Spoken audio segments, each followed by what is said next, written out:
आपका बहुत-बहुत धन्यवाद कि आपने मुझे ये टाइटल दिया सफल मेयर का। और मैं कहना चाहती हूँ कि जब मैंने 30 जनवरी को महापौर की कुर्सी सँभाली, तो बहुत सारे चैलेंजेस थे और सबसे बड़ा चैलेंज था कि हमारे पास फंड्स नहीं थे। तो डेवलपमेंट की बात तो हम सोच ही नहीं सकते थे। पहले तो हमें ये सोचना था कि जो हमारे एम्प्लॉइज़ हैं, उनकी सैलरीज़ हम कैसे दें। तो उसको 1-2 महीने लग गए, उसको सोचते-सोचते कमिश्नर साहब के साथ कई बैठकें हुई, पर राज्यपाल जी ने बहुत हमारी मदद की और उनको मैंने जाके बताया कि कैसे एक खूबसूरत शहर जो सिटी ब्यूटीफुल के नाम से पूरी दुनिया में चर्चित है, तो उसके डेवलपमेंट काम नहीं हो रहे, वहाँ पे एम्प्लॉइज़ को सैलरीज़ नहीं दे रही और मैं अपने दफ्तर के बाहर जब भी निकलती हूँ, तो वहाँ पे लोग खड़े होते हैं कि मैम हमारे को सैलरी नहीं मिली, पिछले 2 महीने से नहीं मिली, पिछले 3 महीने से नहीं मिली, तो मैं कैसे चलाऊँ? तो उन्होंने मेरा ये जो दर्द था, मैं समझती हूँ ये पीड़ा थी, उसको समझा और उन्होंने कहा कि आप फ़िक्र मत कीजिए, कुछ ना कुछ हमने कुछ तो करना ही है नगर निगम के लिए। तो आस्ता-आस्ता हमने बैठ के उसको रिज़ॉल्व करने की कोशिश की। मैं अपने होम मिनिस्टर जी का बहुत-बहुत धन्यवाद करना चाहती हूँ। मैं अमित शाह जी से मिली, मैंने उनको बताया कि कैसे नगर निगम जो एक चंडीगढ़ शहर ब्यूटीफुल सिटी का नाम पूरी दुनिया में मशहूर है, उसके पास इतने फंड्स नहीं है कि वो डेवलपमेंट के काम करें, यहाँ तक कि अपने एम्प्लॉइज़ को सैलरी नहीं दे सकते। तो उससे मुझे लगता है कि मेरी बहुत मदद हुई, होम मिनिस्ट्री से हुई, अपने एडमिनिस्ट्रेशन की तरफ से हुई और राज्यपाल जी ने बहुत बड़ी मेरे को पेशेंटली सुना और उन्होंने मेरी मदद की। देखिए जी, मैंने तो ये प्रण लिया था जब मेयर बनी थी कि मुझे सिर्फ़ काम करने हैं, कोई भेदभाव नहीं करना और मैंने तो पार्षदों को पहले दिन से अपने साथ लेके चलने की पूरी कोशिश की। आपने देखा होगा कि कभी भी सभी पार्षदों को मैं एक बारी गवर्नर साहब के पास लेके गई, पर वहाँ पे भी जाके जब वापस आए तो ये कोई खुश नहीं हुए। इन्होंने आके उस विज़िट को भी मेरे जो मैं लेके गई उसको क्रिटिसाइज़ किया। जब हमें 2-2 पार्षद को बोलने की सलाह दी गई थी, तो वहाँ पे भी कई कांग्रेस के काउंसलर्स उठ के बोलना चाहते थे, जिसके बाद मुझे बोला गया कि आपने प्रोटोकॉल क्यों नहीं फ़ॉलो किया? तो कुछ ऐसे पार्षद हैं कि वो जो शो करना चाहते हैं कि हम शायद पार्टी से भी ऊपर हैं, तो वो अपनी प्रधान की बात भी नहीं सुनना चाहते। तो उन्होंने आके क्रिटिसाइज़ किया कि मैडम ने हमें बोलने का वक़्त नहीं दिया। मैंने बोला तुम इतना खुश हो जाओ कि आपको मैं वहाँ पर लेके गई, आपने राज्यपाल के साथ बैठ के चाय पी, आपने अपने मुद्दों पर जनरल बात की। पर मैंने बहुत कोशिश की, उसके बाद मैंने कई बारी इनकी जॉइंट मीटिंग्स बुलाने की कोशिश की, पूरे अपने ऑफिशियल्स को बुलाया, पर ये विकास के मुद्दे पर आते ही नहीं थे। इनका सिर्फ काम ही एक रहा पूरे 1 साल में कि हमने मेयर को नीचे कैसे दिखाना है, हमने फ्लॉप मेयर उनको कैसे बनाना है, हमने उनको कैसे क्रिटिसाइज़ करना है। पर मेरा ये था मुद्दा कि मैंने डेवलपमेंट के काम करने हैं, शहर को देखना है, शहर वासियों को देखना है, विकास को देखना है, ना कि तुम्हारे क्रिटिसिज्म को। ये करते रहे क्रिटिसिज्म, पर मैं भी आई थिंक आपको पता ही है, आप हर हाउस मीटिंग में आते हैं और कई बारी तो मुझे बहुत स्ट्रिक्ट होना पड़ा इनके साथ, डिसिप्लिनर बनना पड़ा कि अगर आप शहर का विकास नहीं चाहते, तो आप हाउस से बाहर बैठ सकते हैं क्योंकि मेरा मुद्दा सिर्फ डेवलपमेंट है और विकास है। देखिए जी, मैं आपको बताना चाहती हूँ कि जब मैंने V3 रोड्स का फैसला किया, एक बहुत चैलेंजिंग फैसला था क्योंकि कुछ शायद पार्षद थे जो उनको दिमाग में एक भ्रम था कि मैम ये सड़कें वापस कैसे लोगे। मैंने कहा जब पहले कम्युनिटी सेंटर बने थे तो हमें एडमिनिस्ट्रेशन ने बना के दिए थे, आज कोई ये नहीं पूछ रहा कि कम्युनिटी सेंटर किसने बनाया। इसी तरीके से जो सड़कें बन रही हैं उस पर नाम नहीं लिखा हुआ कि एडमिनिस्ट्रेशन बना ली, हमने तो एक सहूलत देनी है अपने चंडीगढ़ वासियों को। हर जगह पे गड्ढे हैं, एक्सीडेंट प्रोन है, शहर एक्सीडेंट प्रोन बन चुका है, बुजुर्गों का बुरा हाल है, बच्चे गिर रहे हैं, बुजुर्ग गिर रहे हैं। तो मुझे तो यही था कि मैंने सड़कें बनानी है, कम व्हाट मे।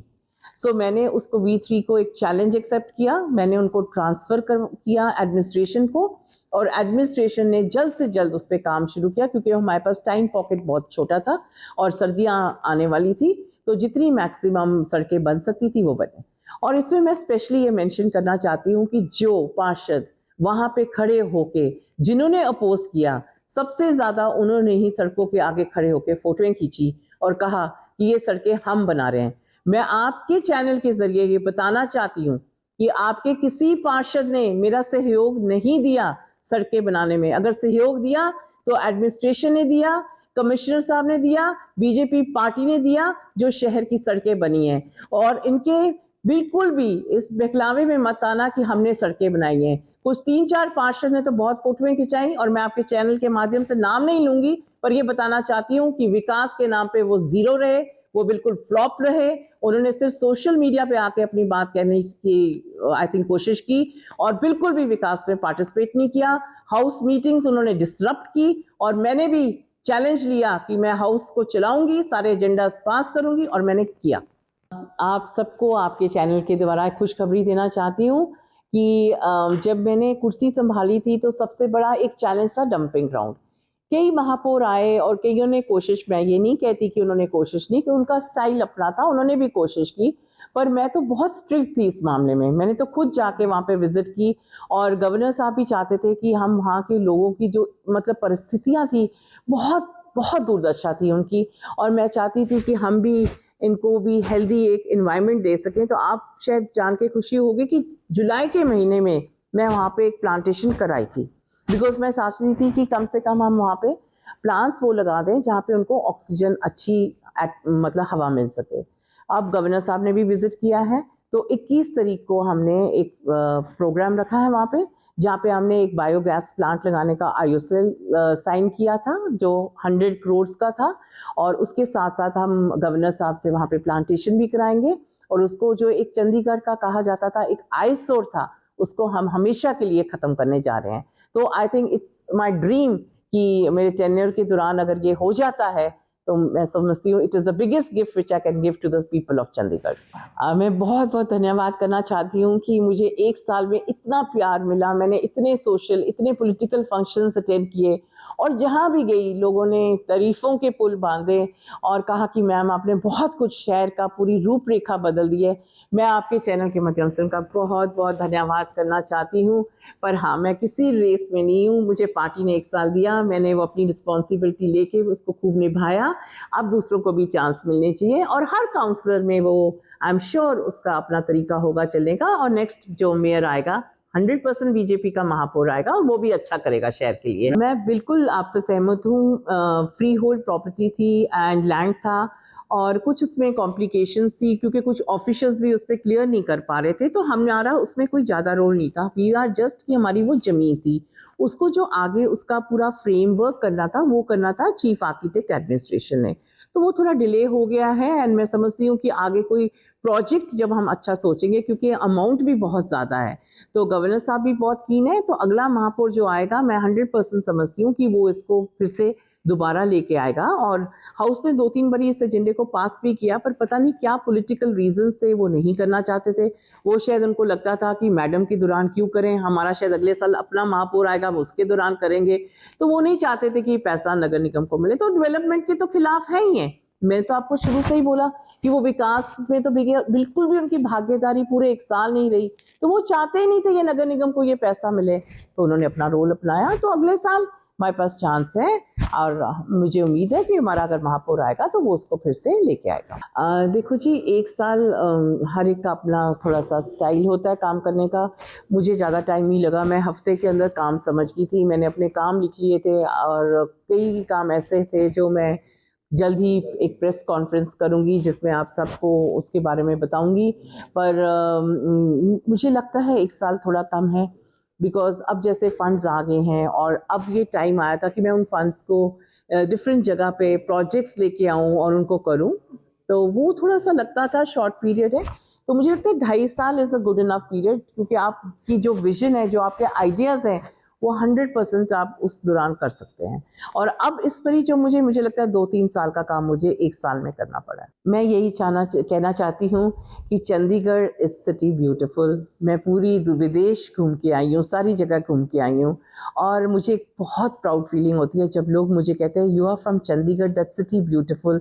और मैं आपको बताना चाहती हूँ कि पूरी दुनिया में चंडीगढ़ शहर जैसा शहर कहीं नहीं है।